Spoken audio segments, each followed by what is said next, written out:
Step 4. Exhaust stroke. The piston pushes back up, kicking out the burnt gases through the exhaust valve.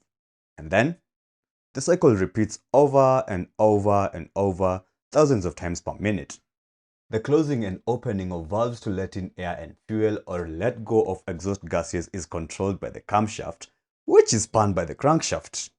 As it spins, the camshaft's egg-shaped lobes push against the tappet or rocker arm, forcing the valve to open.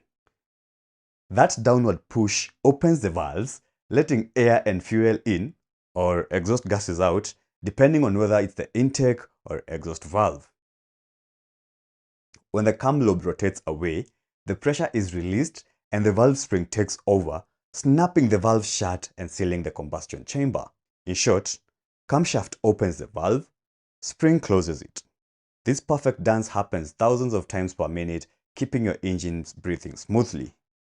You're probably wondering where I'm heading with all this mech jargon, yet all you want is to understand hard starts. We're almost there. Valves need a tiny gap from the camshaft, called clearance, so they can fully close when the camshaft isn't pressing on them. If that gap is too tight, the valve stays slightly open.